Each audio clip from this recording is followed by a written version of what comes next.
Saudara warga di kawasan Marunda, Jakarta Utara mengeluhkan adanya limbah batu bara yang mencemari permukiman. Permukiman warga terletak dekat dengan cerobong asap dari pabrik pengolahan minyak sawit. Warga di Marunda mengaku resah dengan adanya limbah batu bara. Debu batu bara ini dapat mengganggu kesehatan warga. Tak hanya itu, debu batu bara juga sampai ke lingkungan sekolah. Abu dari batu bara dikhawatirkan berdampak pada kesehatan anak-anak.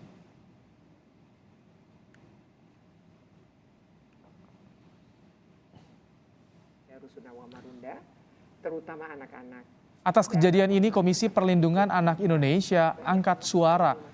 Komisioner KPAI bahkan sempat berkunjung ke salah satu sekolah yang terdampak pencemaran batu bara.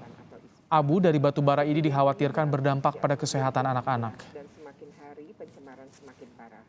Hal senada juga KPI Untuk mengetahui dampak pencemaran abu batu bara di kawasan Marunda, Jakarta Utara, sore ini kita sudah bergabung bersama dengan Komisioner KPAI, Retno Listiarti. Assalamualaikum, selamat sore Bu Retno. Waalaikumsalam, selamat sore Mas Ibrahim. Bu Retno, jadi temuan KPAI di lokasi seperti apa kondisinya? Iya, yang pertama adalah waktu kami datang hari Kamis ke sekolah ya.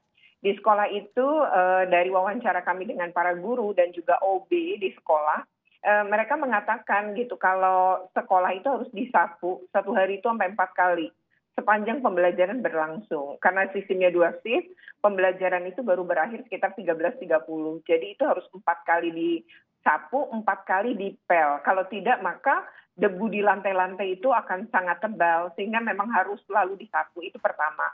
Yang kedua sebenarnya menempel pada jendela, kaca, kursi, meja, buku dan lain-lain itu kami melihatnya. Jadi memang karena itu siang hari dan memang terik ya, tidak ada mereka bilang kalau hujan agak mendingan, tapi kalau lagi terang begitu angin pun membawa abu-abu itu ke sekolah dan lingkungan sekolah. Untungnya memang di masa pandemi anak pakai masker ya, sehingga masih lumayan. Tapi ini sebenarnya berlangsung sejak 2018. Pada saat itu tidak ada yang pakai masker gitu. Dan memang udah jangka panjang ini kami ketika datang ke warga ya, esok harinya setelah kami datang ke sekolah, kami datang ke warga.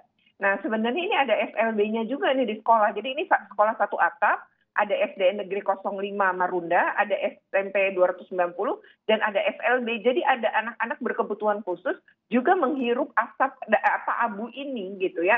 Dan ini bagi kami cukup berbahaya. Bu Retno, saya lihat di visual itu debunya jelas sekali, hitam pekat. Bahkan ada juga anak yang mengalami luka di bagian kulitnya, Bu Retno. Ya, sebenarnya bukan cuma yang kulit Mas, yang mengerikan itu sampai harus ganti kornea mata. Jadi karena tadi ya partikel halus yang masuk ke dalam mata anak ini, dia mungkin tangannya juga kotor terus dikucek. Dan itu akhirnya melukai kornea mata, sempat bernanah, dibawa ke rumah sakit, akhirnya dirujuk ke RSCM. Tahun 2020 dokter mengatakan udah nggak bisa disembuhkan. Tahun 2021 anak ini dapat donor kornea. Ini misalnya salah satu ya yang cukup parah. Yang kedua adalah kulit.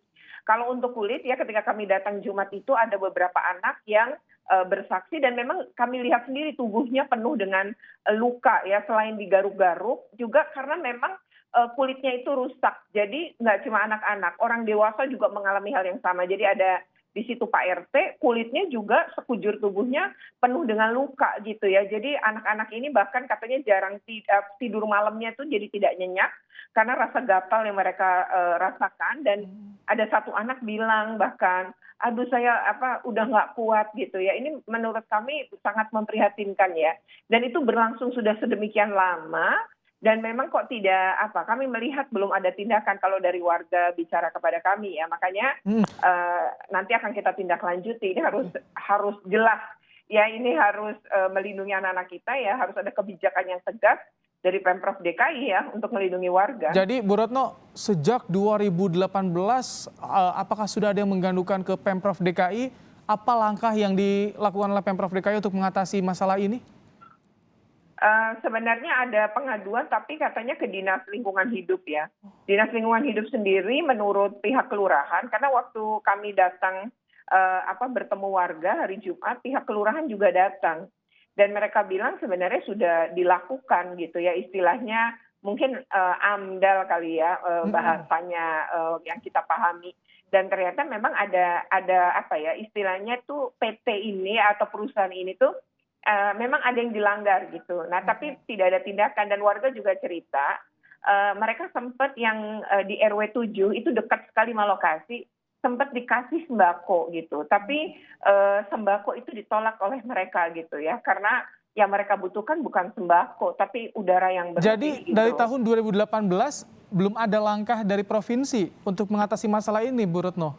Nah kalau menurut warga demikian, tapi kami kan belum ketemu pihak Pemprov ya Mas. Jadi kami tentu akan menindaklanjuti dengan pertemuan dengan Pemprov dan ini kan ada dinas-dinas terkait yang terlibat. Dinas pendidikan ada, dinas kesehatan juga ada, kemudian dinas lingkungan hidup. Kami juga akan mendorong sih sebaiknya untuk laboratorium pengetesan kan berarti untuk membuktikan betul atau tidak karena pencemaran tadi kan harus pakai lab ya. Kami mendorong labnya harus independen gitu agar hasilnya bisa kita percaya bersama dan kita pantau bersama gitu. Walhi Jakarta juga sudah kami kontak. Bu Retno sudah 2 kali berkunjung ke sana, artinya ada jeda waktu, ada rentang waktu. Di saat itu sudah langsung komunikasi dengan Pemprov DKI? Belum, karena kan kami pada posisi mengumpulkan data dulu ya. Kalau kita komunikasi kemudian datanya kami tidak tahu, belum lihat langsung, kayaknya nggak pas ya. Dan kami baru selesai pertemuan dengan warga tuh kan pukul 23 hari Jumat. Sekarang Sabtu kan libur ya, jadi belum ada sama sekali komunikasi. Nanti saya harus susun dulu laporan, bersurat ya untuk pertemuan gitu ya. Kami sih juga mendorong DPRD DKI Jakarta yang menjadi pengawas juga, ini seharusnya memanggil pemerintah, nanti kami dorong juga. Tapi dengan hasil temuan ini, foto-foto, keluh kesah warga ini sudah jelas menjadi dasar ya untuk mengadukan ini ke Pemprov DKI, Bu Retno? Ya, betul. Dan itu akan segera kami lakukan gitu. Ini nggak bisa ditunda lagi. Kasihan anak-anak sudah terlalu lama menderita. Jadi sekarang apa yang dilakukan oleh warga, Bu Retno? Bagaimana kegiatan warga di sana, kegiatan anak-anak di sekolah terutama dengan kondisi seperti ini? Nah, sekolah tuh tetap berjalan ya. Kondisi RPTRA juga mereka tetap bermain karena nggak ada tempat bermain lain ya. Tapi semuanya sudah menjadi tidak aman bagi anak-anak gitu. Tapi mereka kan nggak ada pilihan ya orang-orang di Rusunawa ini gitu. Jadi mereka tetap melepas anak-anaknya bermain. Baik. Nah, hanya tadi menurut kami ya kan ini harus ada tindakan pemerintah ya kalau ketika mengatasi ini memang nggak bisa sendiri warga. Harus turun tangan negara.